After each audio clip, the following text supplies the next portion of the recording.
Hello साथियों, नमस्कार। स्वागत है आपका पैरा मेडिकल कोचिंग वाला के यूट्यूब चैनल पर। तो साथियों, वीडियो में डिटेल से चर्चा करने वाले हैं जो आपके लिए न्यू वैकेंसी आई है पैरा मेडिकल डिवीज़न में। अगर मैं पैरा मेडिकल डिवीज़न की बात करूं तो लैब टेक्नीशियन और जो आपके रेडियोग्राफर है उसके अंदर भर्ती आई है। देखिए, जैसा आप मेरे सामने देख सकते हैं, IGCAR यानी कि इंदिरा गांधी परमाणु अनुसंधान केंद्र कल्पाकम। अब कल्पाकम कहाँ है? तमिलनाडु। तमिलनाडु चेन्नई के अंदर है। ये भर्ती आई है आपके इंदिरा गांधी परमाणु अनुसंधान केंद्र के अंदर। पैरामेडिकल डिवीजन की बहुत ही अच्छी भर्ती है। फॉर्म कब से स्टार्ट होंगे, इसके लिए आवेदन शुल्क क्या रहेगा, जो आपकी एज है वो क्या है, इसके अलावा कितनी पोस्ट हैं, सारी डिटेल से चर्चा करेंगे। डॉक्यूमेंट क्या रहने वाले हैं, ठीक है, एग्ज़ाम होगा या नहीं होगा, किस बेस पे भर्ती है, सारा सब कुछ इस वीडियो में डिटेल से बात करने वाले हैं। तो वीडियो के एंड तक बने रहिएगा। देखिए, चलते हैं हम डिटेल नोटिफिकेशन की ओर। देखिए, भारत सरकार परमाणु ऊर्जा विभाग इंदिरा गांधी परमाणु अनुसंधान केंद्र कल्पाकम। देखिए, ये आपके अभी एडवर्टाइजमेंट जारी हुआ था, 1 जून का ही है, ठीक है। आवेदन करने की प्रारंभिक तिथि, सबसे पहले हम बात कर लेते हैं कि आपके फॉर्म कब से फिलअप होंगे।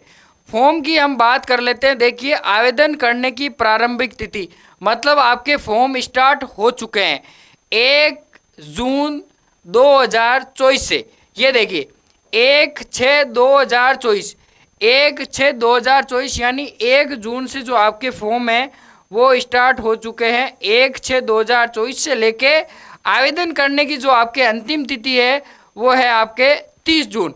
30 जून तक ये फॉर्म भरे जाएंगे, ठीक है। ये हो गई आपके आवेदन करने की तिथियां कि कब से लेके कब तक ये फॉर्म भरे जाएंगे। पैरामेडिकल में डिवीज़न की यहाँ पे बात कर रहा हूँ, ठीक है। आगे चलते हैं। देखिए, यहाँ पे ये आपको एक सारणी दिख रही है। यहाँ पे सबसे पहले आपके पद का ग्रुप दे रखा है कि कौन से ग्रुप की भर्ती है, ठीक है।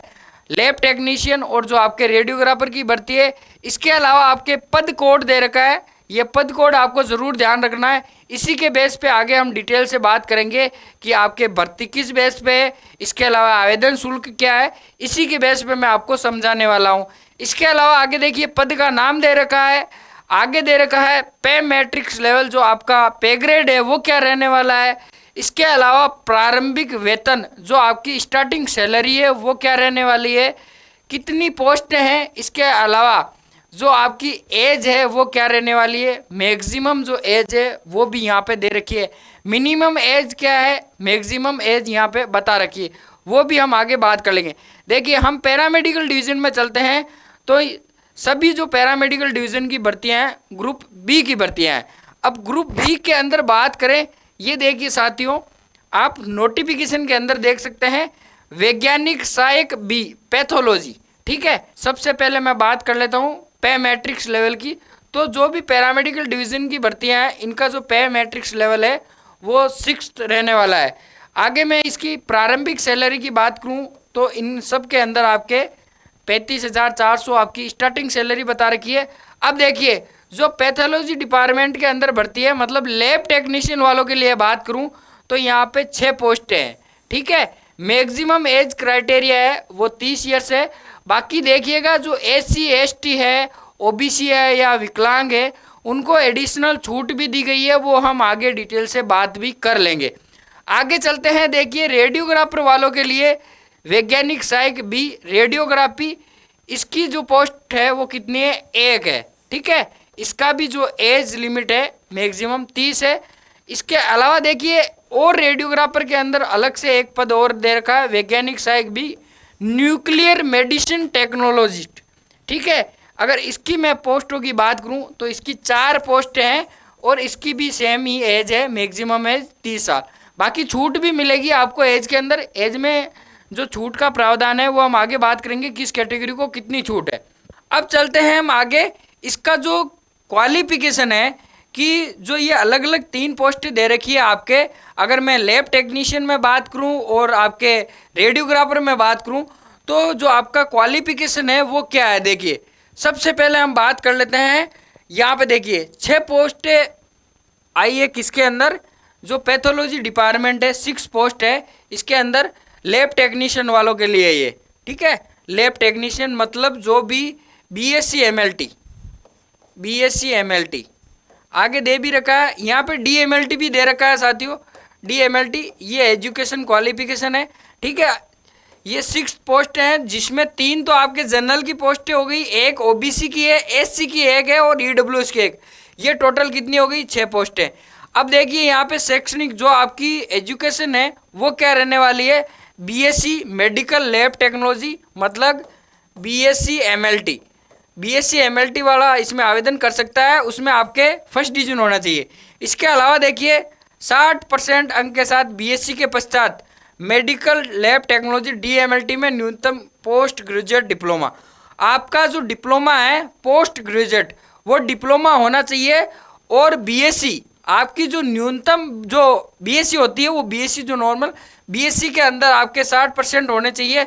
उसके बाद में डीएमएलटी में भी आपके 60% होने चाहिए, तो आप इसमें आवेदन कर सकते हैं।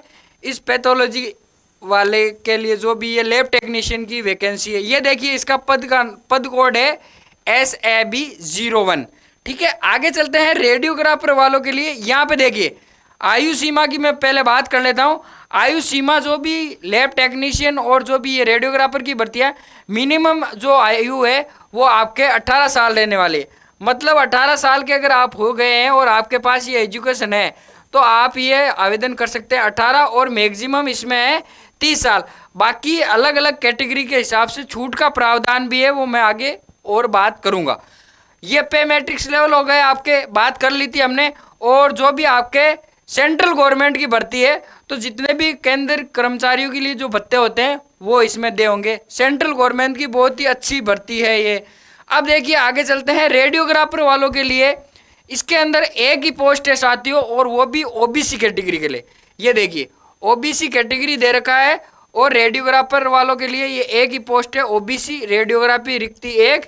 इसके अंदर देखिए बीएससी में न्यूनतम 50% अंक है। रेडियोग्राफर में अगर आपके पास 1 साल का डिप्लोमा है तो भी आप इसमें आवेदन कर सकते हैं। बाकी बीआरटी वाले तो आवेदन कर ही सकते हैं इसके अंदर। ये देखिए बीआरटी, ठीक है। ये हो गई आपके रेडियोग्राफर की जो एक पोस्ट है। इसके अंदर भी वही आपके आयु सीमा है जो सेम एज लैब टेक्नीशियन के अंदर थी, और वही आपके पे मैट्रिक्स है। आगे देखिए न्यूक्लियर मेडिसिन टेक्नोलॉजी, ये भी रेडियोग्राफर वालों के लिए भर्ती है साथियों। अगर इसमें मैं पोस्टों की बात करूं तो 4 पोस्टें आपके बता रखी, 4 पोस्टें, ओबीसी की 2 है और ईडब्ल्यूएस की 2 पोस्टें हैं। न्यूक्लियर मेडिसिन टेक्नोलॉजिस्ट, देखिए अलग अलग जो आपके स्टेट है उनके अंदर होते हैं ये। जो इसके अंदर BMIRT वो आवेदन कर सकते हैं। न्यूक्लियर मेडिसिन टेक्नोलॉजी में न्यूनतम 60% अंक होने चाहिए। इसके अलावा यहाँ पे देखिए DMRIT, DNMNT, ये अलग अलग आपके कोर्सेज होते हैं, अलग अलग स्टेट में चलते हैं। तो अगर आपका ये कर रखा है न्यूक्लियर मेडिसिन टेक्नोलॉजी में अगर आपकी डिग्री है तो भी आप इसमें आवेदन कर सकते हैं। न्यूक्लियर मेडिसिन टेक्नोलॉजी की ये आपके पोस्ट हैं। बहुत ही अच्छी भर्ती है साथियों सेंट्रल गवर्नमेंट की अगर मैं बात करूं तो। बाकी यही आपकी इसमें पे मैट्रिक्स का लेवल वही सेम है।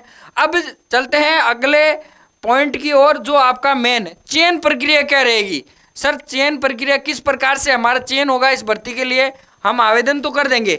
देखिए अगर मैं चयन प्रक्रिया की बात करूं तो सीधी भर्ती है, डायरेक्ट भर्ती है लैब टेक्नीशियन वालों के लिए और रेडियोग्राफर वालों के लिए। लैब टेक्नीशियन, ठीक है, और आपके रेडियोग्राफर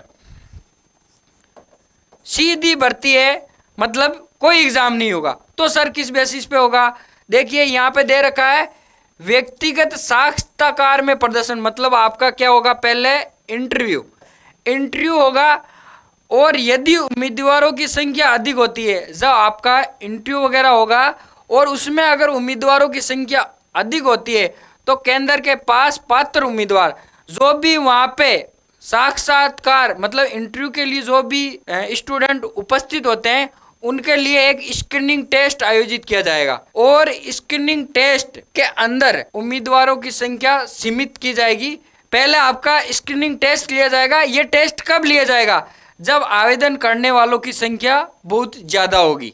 अब देखिए यहाँ पे दे भी रखा है स्क्रीनिंग टेस्ट की विधि। अब ये जो स्क्रीनिंग टेस्ट है वो किस प्रकार से रहने वाला है, देखिए इसके अंदर आपके 75 MCQ रहने वाले हैं, मतलब कि 75 मल्टीपल चॉइस क्वेश्चन MCQ।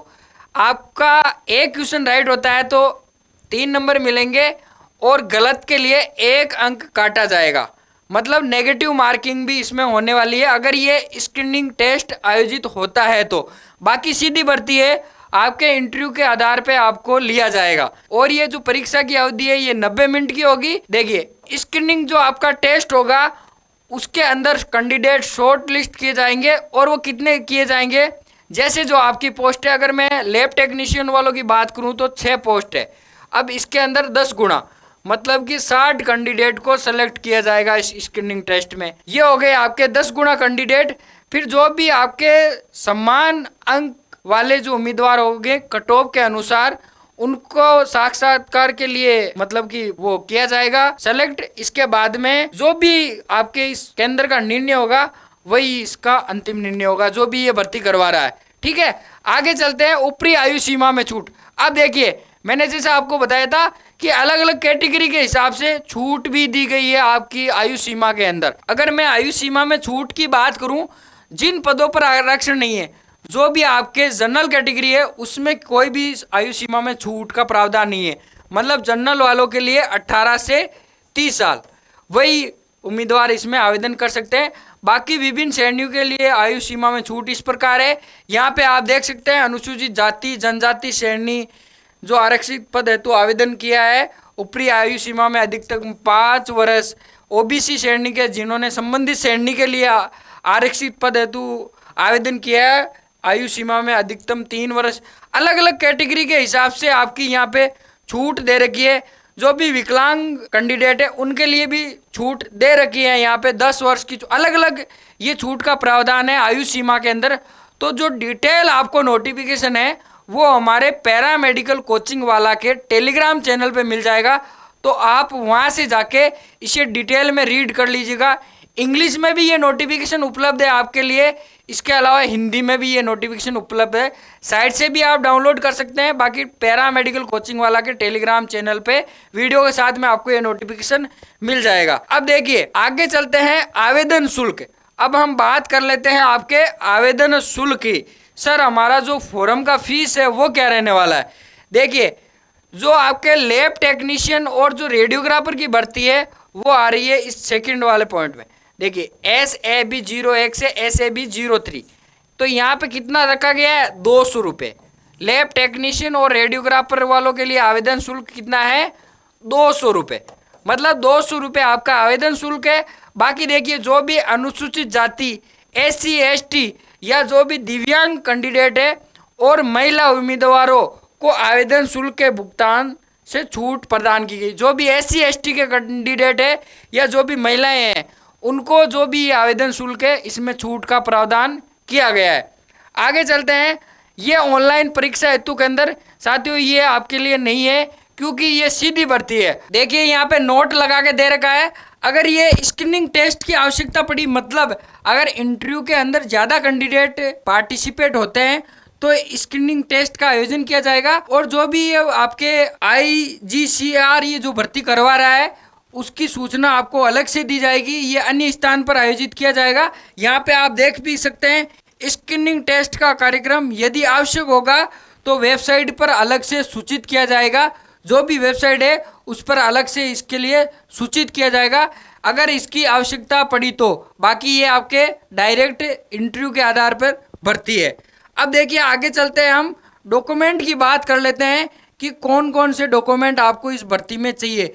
प्रस्तुत किए जाने वाले दस्तावेज, सबसे पहले बात करूं अंतिम तिथि पर न्यूनतम शैक्षणिक योग्यता रखने के प्रमाण पत्र के रूप में। मतलब जो भी आपके अप्लाई करने की अंतिम डेट है, मतलब 30 जून तक आपका जो भी डिप्लोमा डिग्री वगैरह है वो आपके हाथ में होनी चाहिए, मतलब वो कंप्लीट होना चाहिए। ठीक है, प्रमाण पत्र सभी आपके पास होने चाहिए। उचित मार्कशीट, प्रमाण पत्र, ऐसा न करने पर ऐसे उम्मीदवार की उम्मीदवारी रद्द कर दी जाएगी। अगर ऐसा नहीं है डॉक्यूमेंट्स और आप आवेदन भी कर सकते हैं तो आपकी जो भी उम्मीदवारी है, जो भी आपने आवेदन किया है वो रद्द कर दिया जाएगा। जन्म तिथि का वैध प्रमाण पत्र, मतलब जो भी आपकी 10th की मार्कशीट है वो आपका प्रमाण पत्र होना चाहिए। सेकेंडरी स्कूल प्रमाण पत्र जन्म तिथि के लिए। बाकी देखिए यहाँ पे दे रखा है SC/ST उम्मीदवारों का जाति प्रमाण पत्र जो भी गवर्नमेंट द्वारा जारी किया गया हो जो भी, ठीक है। बाकी यहाँ पे सारी डिटेल से डिटेल विज्ञप्ति में आप जो भी आपके पॉइंट है वो जरूर रीड कर लेवे। OBC उम्मीदवारों के लिए जो भी आपका प्रमाण पत्र है वो भी दे रखा है, छूट का प्रावधान भी है। EWS वालों के लिए ध्यान रखिए जो भी प्रमाण पत्र है आपके सेंट्रल से होने चाहिए, क्योंकि ये सेंट्रल की भर्ती है। जैसे OBC EWS जो भी ये बनते हैं इनके, ये देखिए SC/ST OBC के अंतर्गत नहीं आते। जिनके परिवार की कुल वार्षिक आय 8 लाख रुपए से कम है उन्हें EWS के लिए आरक्षण के लिए आपके पहचाना जाएगा। यहाँ पे SC/ST और OBC के आरक्षण की योजना के अंतर्गत नहीं आते हैं, और जिनकी परिवार की जो आय है 8 लाख से कम है उन्हें EWS कैटेगरी के अंतर्गत माना जाएगा। बाकी देखिए आगे चलते हैं। अगर विकलांग है तो विकलांगता का सर्टिफिकेट भी होना चाहिए। केंद्र राज्य सरकार सार्वजनिक क्षेत्र के उपक्रम स्वायत्त निकाय के तहत कार्य करने के मामले में अनापत्ति प्रमाण, अगर आपने कहीं पे जॉब वगैरह किया आपको मतलब एक्सपीरियंस वगैरह है तो उसका उचित प्रमाण पत्र, अनुभव प्रमाण पत्र अलग से और दे रखा है। आवेदन पत्र में किए गए दावों के संबंध में कोई अन्य प्रमाण पत्र जो अगर आपने कोई दावा वगैरह किया है, ठीक है। इसके अलावा यहाँ पे देखना है कि अगर आप ऑनलाइन आवेदन करते हैं तो किसी भी प्रकार की अगर आपकी विसंगति होती है तो उसके लिए जो भी IGCR है वो जिम्मेदार नहीं होगा। इस बात का विशेष रूप से ध्यान रखें। आवेदकों को सलाह दी जाती है कि वे निर्देशों का सख्ती से पालना करें।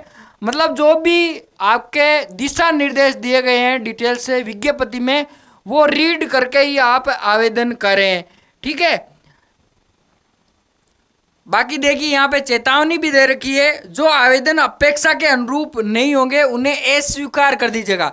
आपने फॉर्म तो भर दिया, आपकी जो आपकी क्वालिफिकेशन है वो भी सही है, आपने सही से फॉर्म नहीं भरा है तो आपका आवेदन अस्वीकार कर दिया जाएगा। फिर बाद में सोचेंगे कि हमारी तो क्वालिफिकेशन भी सही थी, डॉक्यूमेंट भी सही लगाए थे। तो इसीलिए डिटेल विज्ञप्ति को आप रीड करके और फिर ये आवेदन करें। देखिए किसी भी रूप में सिफारिश को योग्यता, आपकी कोई भी सिफारिश बाद में नहीं चलने वाली है कि मैं इसके लिए एलिजिबल था, मैंने ये गलती से डॉक्यूमेंट लगा दिया। ध्यानपूर्वक आपको फॉर्म फिलअप करना है। बाकी अगर कोई भी वाद विवाद होता है तो इसके लिए देखिए विवाद चेन्नई क्षेत्र अधिकार के अधीन होगा। किसी भी विवाद की स्थिति में ये देखिए वेबसाइट दे रखी है www.igcar.gov.in। वेबसाइट पर दिए गए विज्ञापन के अंग्रेजी संस्करण को संदर्भ में लिया जाएगा। मतलब अगर आप डिटेल विज्ञप्ति रीड कर रहे हैं तो अंग्रेजी वाली विज्ञप्ति है वो रीड कीजिएगा, क्योंकि उसमें जो त्रुटि है वही सही मानी जाएगी, हिंदी वाली में त्रुटि हो सकती है, ठीक है। उसके अनुरूप ही आप आवेदन कीजिएगा। बाकी और भी आपका कोई क्वेश्चन है इस भर्ती रिलेटेड और पैरामेडिकल रिलेटेड भी, किसी भी भर्ती रिलेटेड, तो आप हमसे कांटेक्ट कर सकते हैं, टेलीग्राम के माध्यम से पूछ सकते हैं। इसके अलावा कमेंट बॉक्स में जाकर पूछ सकते हैं, ठीक है। डिटेल विज्ञप्ति का नोटिफिकेशन आपको पैरामेडिकल कोचिंग वाला के टेलीग्राम चैनल पर वीडियो के साथ में उपलब्ध हो जाएगा। मिलते हैं नेक्स्ट नई वीडियो के साथ में, तब तक के लिए धन्यवाद।